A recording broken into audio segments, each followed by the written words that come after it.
Apple is one of the most recognizable companies in the world. Its market valuation is north of $1 trillion, and millions of its devices are in the hands of users from Acapulco to Zimbabwe. From the advent of the personal computer to the dark days following Steve Jobs' ouster to the unprecedented success of the iPhone, Apple has been revolutionizing consumer technology for decades. You may have heard that there are 4 incredible new iPhones. There's iPhone 13 mini and iPhone 13, which have the most advanced dual camera system in an iPhone, as well as iPhone 13 Pro and iPhone 13 Pro Max, which have our biggest camera update ever. It's that time again. Apple has blessed us with its latest creations that are ready for you to purchase in order to improve your life immediately. Announced the new iPhone lineup, the new iPhone 13s, and a couple other small things as well. Let's take a closer look at iPhone 13.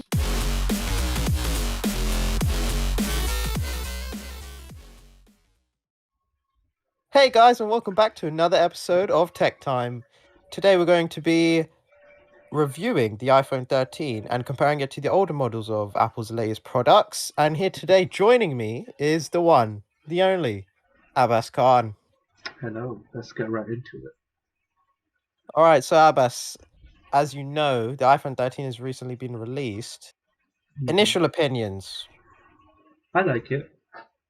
There's not much I difference to the iPhone 12, but it's right in front of me and it looks really, really good.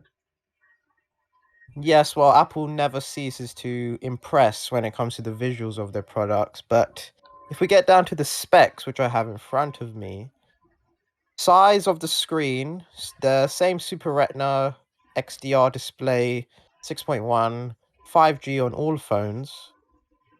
There is slight difference between the Pro, iPhone 13 Pro, and the 13, and that is has a 6 times optical zoom range compared to the 2 times zoom range on the iPhone 13.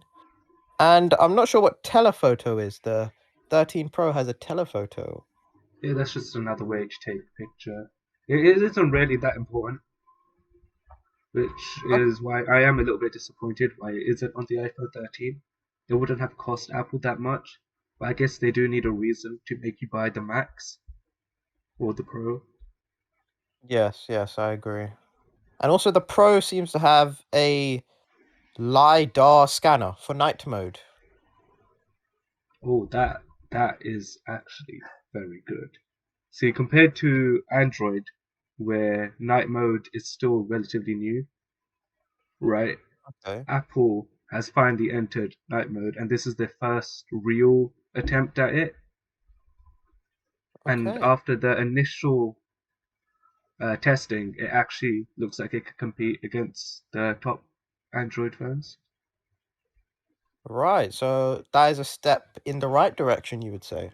Of course. Yep.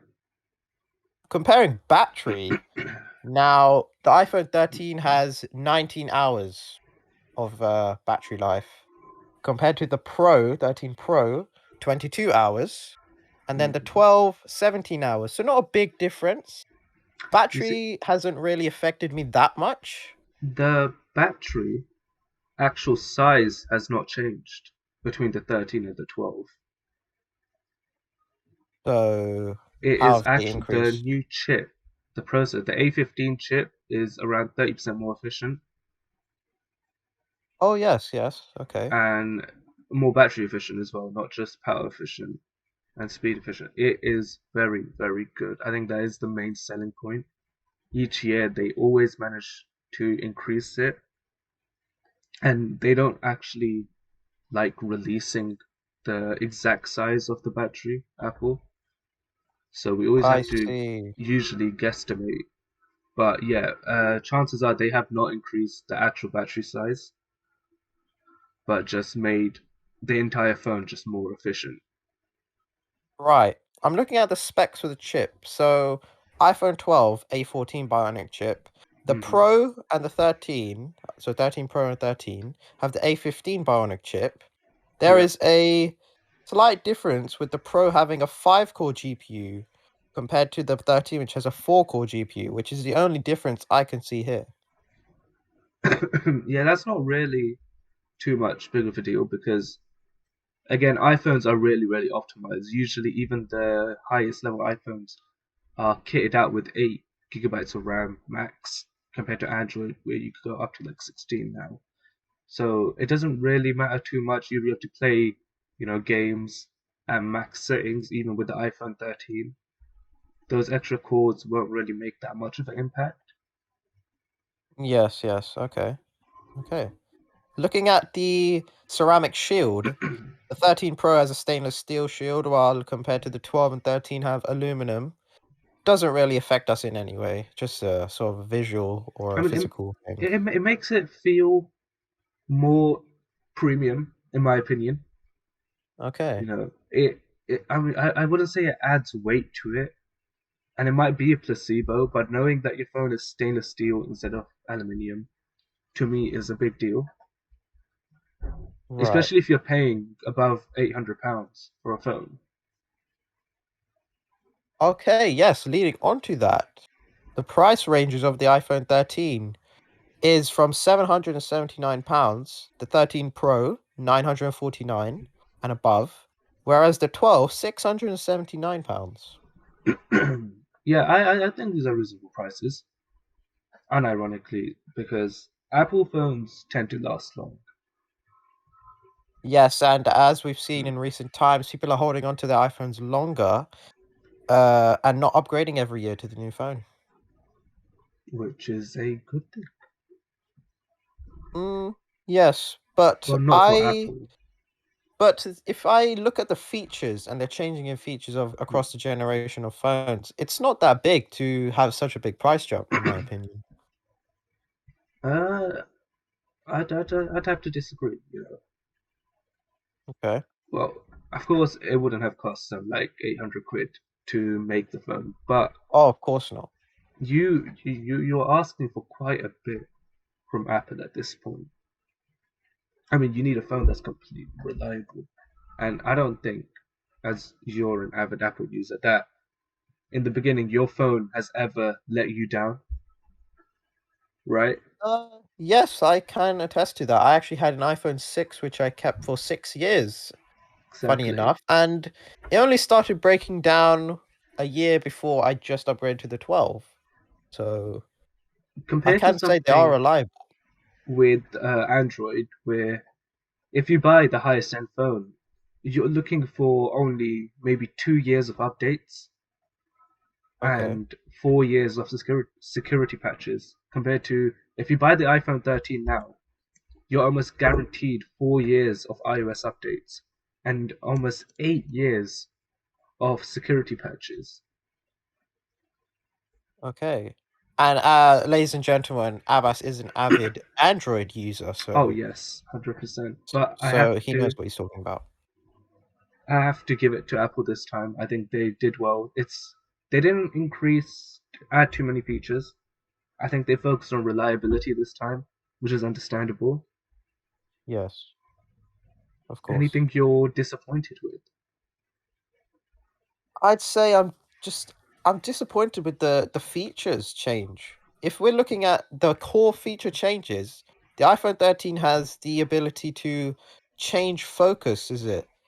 From one subject to another, similar to how they use in movies. So, okay, here it is. Cinematic mode for recording videos with shallow depth of field.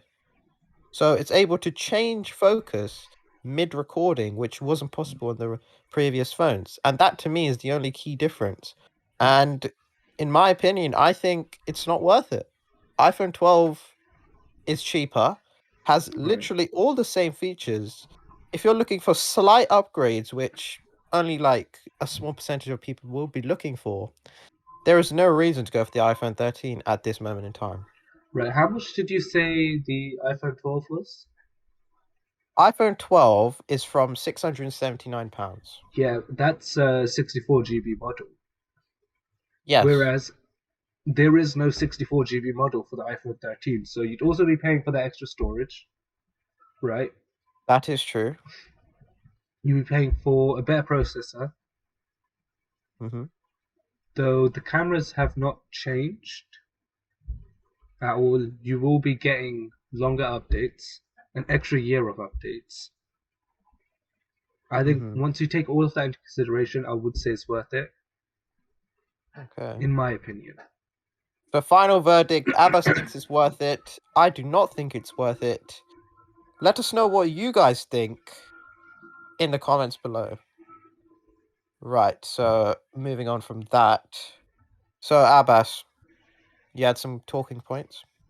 All right, okay. One thing a little bit disappointed on is that, again, the iPhone 13 does not have a higher refresh rate. Okay, and for our audience, could you please describe what refresh rate is? Refresh rate is how many times your screen would refresh in a second. The higher the refresh rate, the better it is. Right now, Apple is on 60 hertz, which used to be industry standard for a long time. Up until a couple of years ago, when Android started doubling that and now have quadrupled it, which makes the phone feel so much smoother, but at the cost of battery life. Okay, Whereas I'm looking at the Apple has 13 Pro right now though, 120 hertz. that means I have read it wrong. Pro Is motion it technology with adaptive refresh rates up to 120 hertz. It's not on the 12 to be fair, right? so Well then, maybe this there is a is recent nothing. thing. There is absolutely nothing wrong with the iPhone 13 then, right? What more Okay. could you ask from a phone? They're finally matching Android. Yes. It's a very powerful phone. Powerful. Okay. £800 for a phone is not super high, in my opinion, compared to like the top of Apple and the top of Samsung. What would you say? I would say that if we look at past iPhone models, so I'm thinking, when did they introduce Touch ID? What phone was that? Touch ID 10? Was that iPhone 6? Wait, what do you mean? Oh, you mean like the fingerprint The thingy? fingerprint. Oh yeah, that was 5 or 6.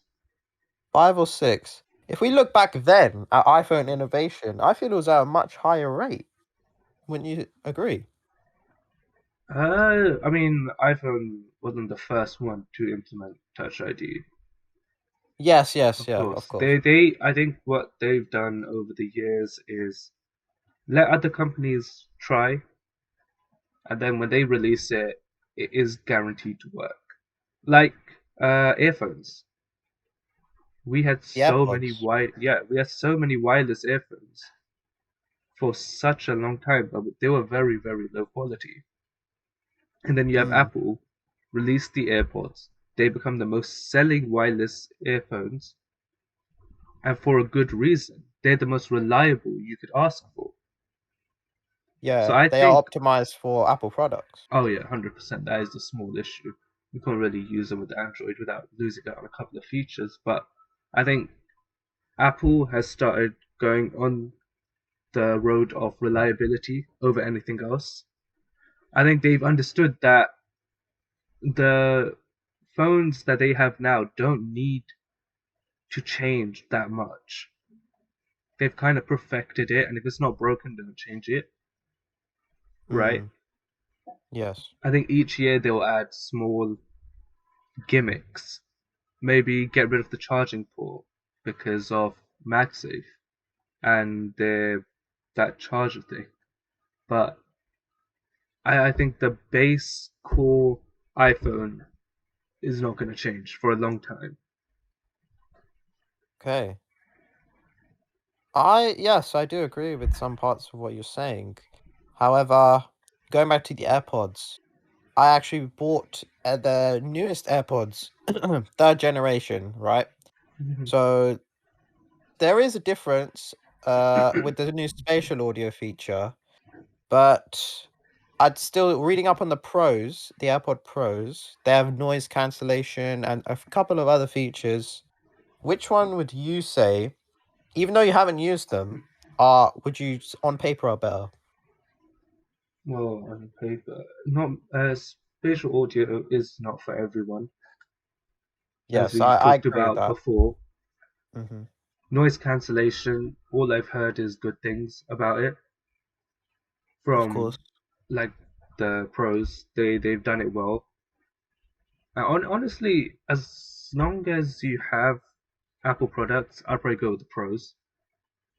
But if Oh you're yes. looking for the Mm. best sound experience that Apple can provide, I'd go for the over-ear headphones that they produced. The AirPod Max, I believe. I think that's the name, yeah. Because that I've actually gotten to try. Oh really? And in my opinion, it is one of the top two headphones that like big businesses have produced. The only one I'd recommend above it is Sony's own earphones. But yeah, Apple's over-ear headphones are incredible. Pricey, but honestly worth it. As long as you're Looking at the part of the Apple prices, ecosystem. AirPod Max, £549. Third Yep. generation, so the ones I have, AirPods, Mm. £169. AirPods Pro, £239. Right. This is all around the fact that budget is not an issue, by the way. Yes, yes, of course. Well, if you're on a budget, I don't think Apple is the way to go. Yeah, there It are a lot of cheap Android phones out there that are quite reliable. exactly. I think if you want to get a whole setup like phone, headphones, powerful charger, all of that stuff, and you want to go below 500, 600 pounds. I recommend going with Android because you could get a really good phone for 400, spend 200 on a good pair of headphones. Whereas Apple, you do not get that luxury. You have to spend minimum right now what we're looking at. If you want anything above iPhone 12, £600. Yes, that's Right. correct. And I don't think the iPhone 12 mini is really an option anymore. Okay. I would not lie. In my opinion, it's really small. I mean, 5.4 inches now. Just it's not worth it. But, S- yeah, Smaller but at the end of battery the day, that life. all comes down to personal preference. Some Right. people do not enjoy a large screen. Yeah, but first of all, 6.1 inches is not that big compared Okay. to what the phones are right now. But what I'm trying to say is that 600 quid or whatever it is right now, the 12 mini, and you're getting an older chip. Your screen has less resolution. It also has somehow lower battery life, which means they actually decrease the capacity because of the size. It's too small to fit the regular battery. Oh, So interesting. you're paying only a little bit less for so much worse of a phone, if that makes sense. Okay. I just want to interject, right? Of Looking course. at the screen sizes, iPhone 13, 6.1 inches. iPhone Yeah, 12 is actually 6.1 yeah. inches. Yeah, 12 mini is 5.4. And the 11 Pros, for some reason, is smaller at 5.8 inches. Yeah, that was when Apple was going through a phase. All the phones were getting really, really big. Like, Okay. I don't think Samsung sold a phone that was under 6 inches. Mm, So maybe it was like they did R&D and found that people might have liked it, but clearly not because they've gone back to their regular size of 6.1 and 5.4. yes. And then I'm guessing the 13 Pro is slightly larger. 13 Or, Pro I mean, is Max. 13 Pro Max is 6.7 inches. Yeah, which Wow. is, it looks about right.